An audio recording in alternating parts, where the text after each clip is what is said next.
네, 반갑습니다. 송이 여러분. 오늘은 피디님이 저한테 ETF를 물어보신대요. 네. ETF의 모든 것까지는 아니더라도 ETF가 좀 어려웠던 분들에게 쉽게 설명드릴 테니까 같이 한번 가보시죠. 그래서 먼저 ETF 그 자체 이 단어도 그렇고 이게 뭐 어떤 건지에 대해서 궁금해하시는 분들.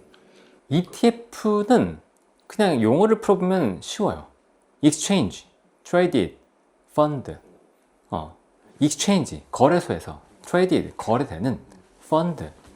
원래 펀드는 은행에 가든 증권사에 가든 가서 이거 가입해 주세요 라고 들고 와야 돼요. 그리고 해지하는 것도 좀 불편해. 그리고 그 펀드의 가격이 하루에 종가 기준 정해져요. 그래서 내가 돌려주세요 라고 하면 종가 기준으로 해서 며칠 뒤에 정산돼서 들어오거든요.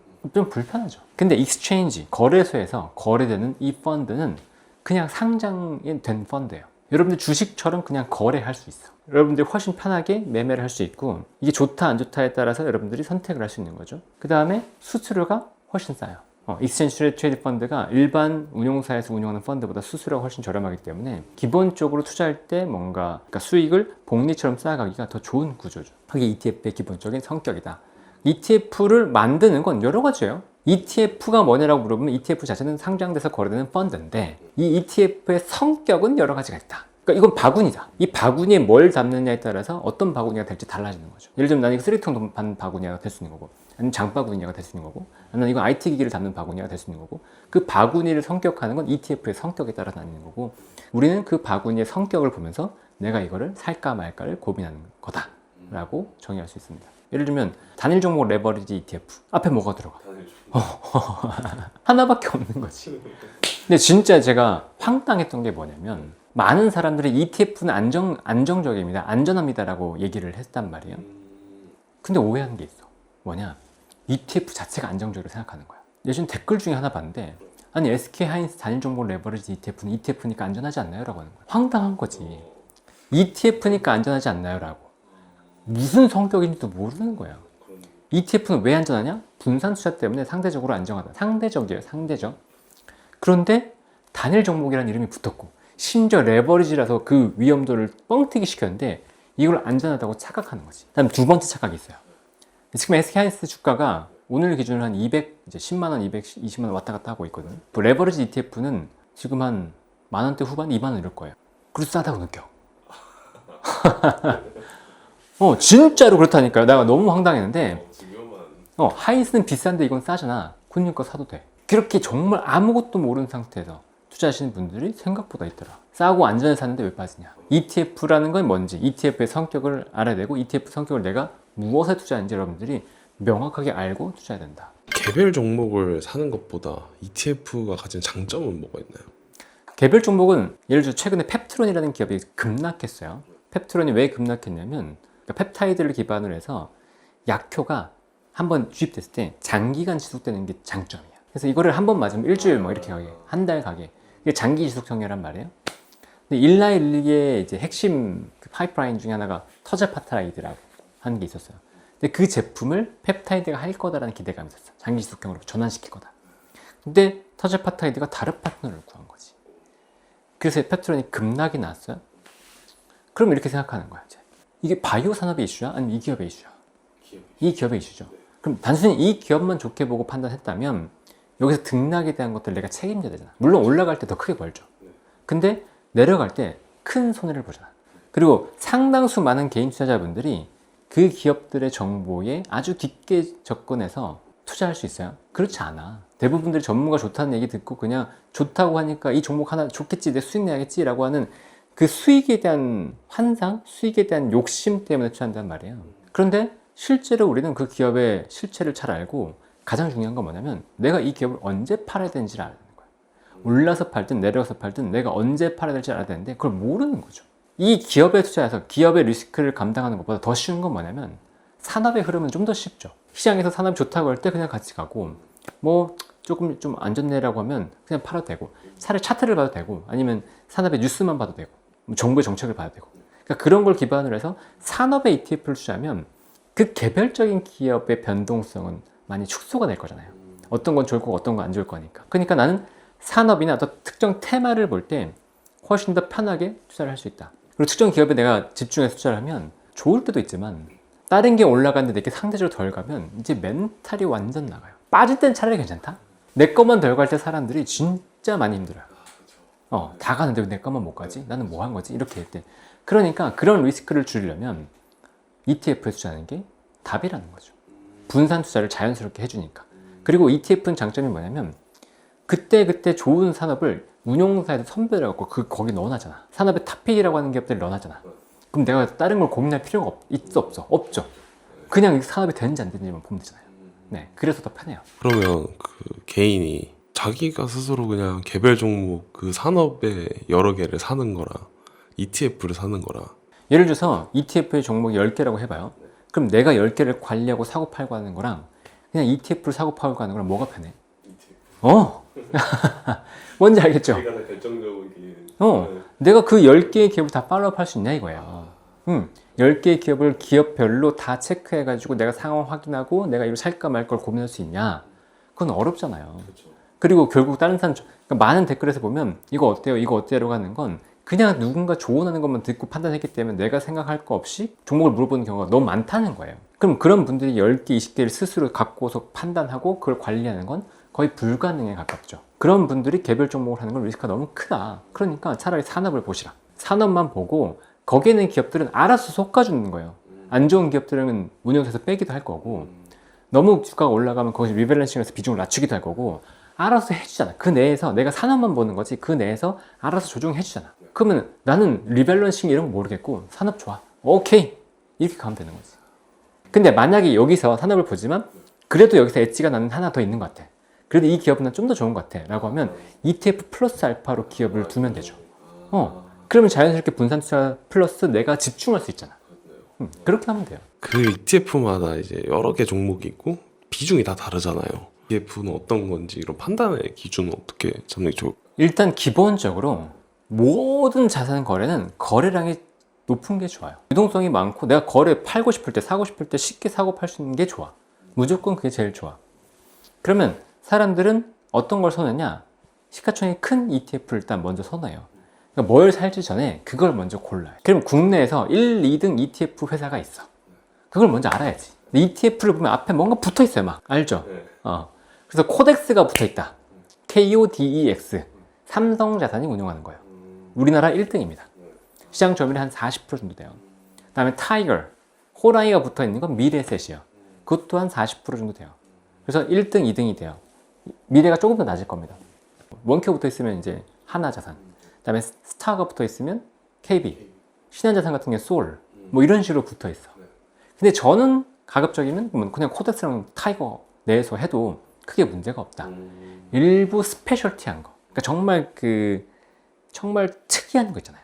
내가 이 산업 투자하고 했는데 이건 없어. 얘는 없어.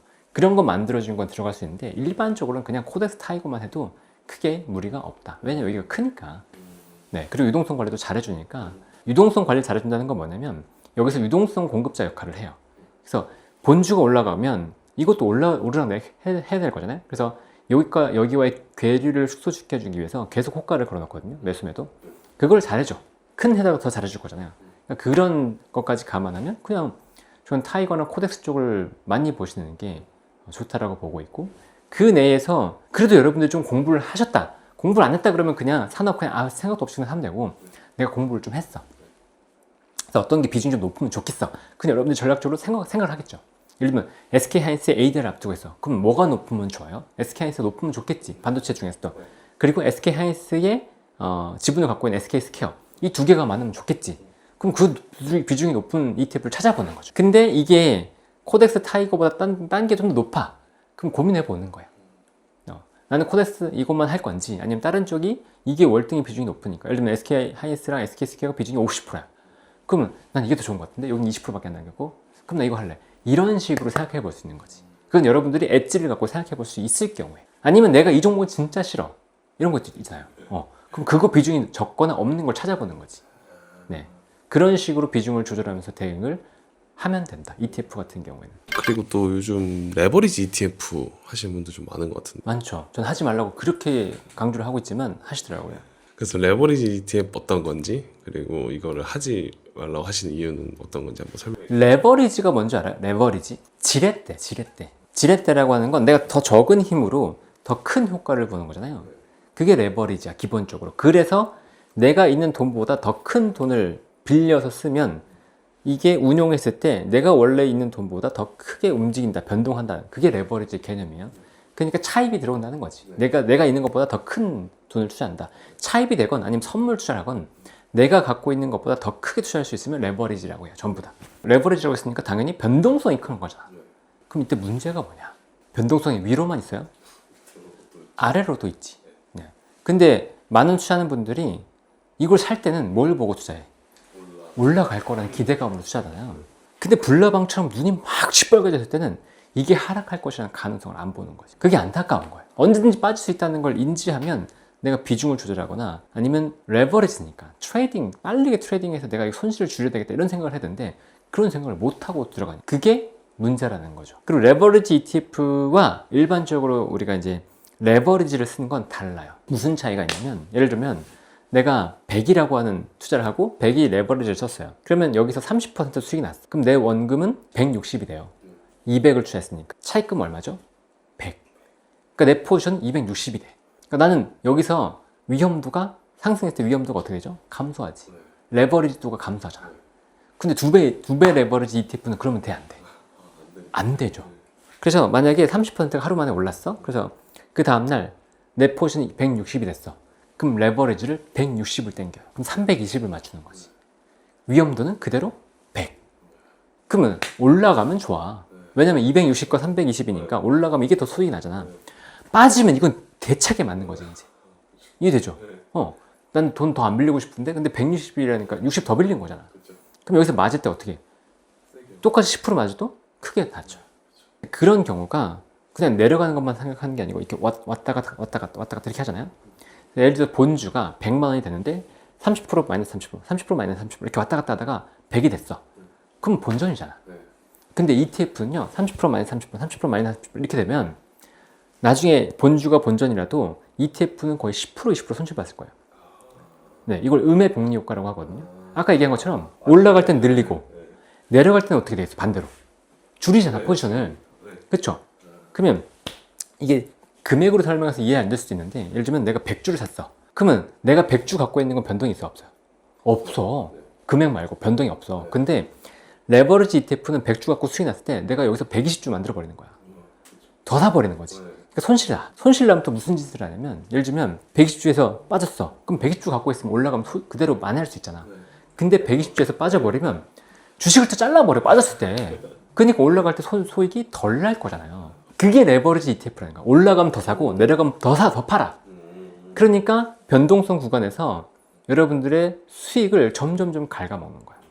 우리가 작년과 올해 겪었던 이 대지상승은 굉장히 이례적인 거예요. 보통 레버리지를 만약에 쓰신다고 하면 단기로 써야 돼. 길게 쓴다는 생각을 안 해도 되고, 그러면 올라가는 동안만이라고 한다면 어떻게 해야 돼요? 장세 판단이 진짜 잘 돼야 되고 그 종목을 너무 잘 알아야 돼. 근데 그걸 모르는 상태에서 싸니까 아니면 나는 수익 나고 싶으니까 더 빨리 내고 싶으니까 레버리지 ETF 투자한다? 다치는 거지. 그래서 레버리지 ETF는 그래서 하지 말라. 개인 투자자분들한테는 진짜 하지 마시라고 너무너무 강조했고 SK하이닉스, 삼성전자 레버리지 ETF 60% 70% 손실 났어요. 고점 대비해서.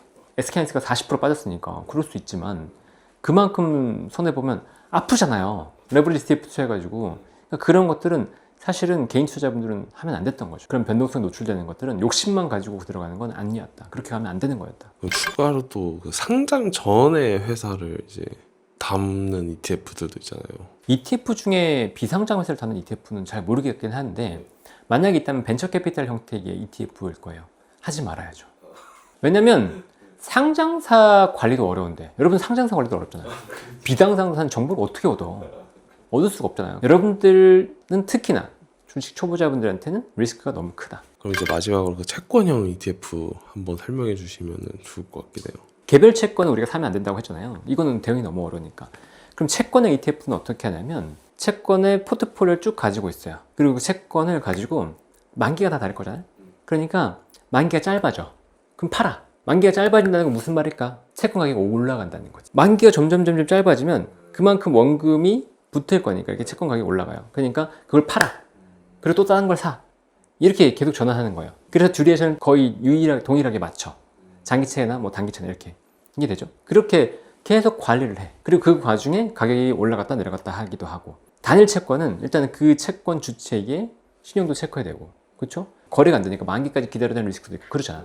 근데 단일 종목이 아니고 이런 채권 ETF를 하면 알아서 리밸런싱을 계속 하니까 나는 애초에 장기 채권만 들고 갈 수 있는 거죠. 예를 들면 내가 단일 채권을 샀어. 30년을 샀어. 근데 이게 만기가 계속 짧아지잖아. 그럼 이게 점점점 단기 채권으로 바뀌는 거지, 이제. 내가 의도했던 장기 채권 투자가 아닌 거야. 이해되죠? 근데 이제 제 채권 ETF 투자하면 그게 꾸준하게 장기 채권이 되게 관리해준다. 그리고 이자도 꾸준하게 받아서 준다. 네, 그런 차이가 있다는. 단점이요. 장기 채권은 채권 가격 변동이 크다니까. 개인 투자자는 금리가 낮을 때 장기채 ETF를 건들 이유가 하나도 없어. 근데 지금 5%잖아. 5%면 이자 수익 따박따박 5% 준다니까, 연간. 얘는 5% 주는데 혹시나 시장의 변동성이 있을 때 여러분들이 크게 수익이 난다. 그럼 그거 팔고서 주식을 편하게 사면 된다. 남들 피눈물 흘릴 때. 그런 전략을 쓸 수 있는 보험이라는 거예요. 그게 장기채 ETF 장점이다. 대신에 손실을 볼 수도 있다. 크게. 네, ETF 이렇게 참 재밌고 좋은 거니까요. ETF 운용하시는 분들 저희한테 광고 많이 주시면 네, 저희가 또 광고도 한번 실어보도록 하겠습니다. 네, 그러면 저희 얘기가 도움이 많이 됐으면 좋겠고요. 구독과 좋아요, 댓글, 알람 설정까지 꼭 부탁드립니다. 다음에 또 뵙겠습니다, 여러분. 감사합니다.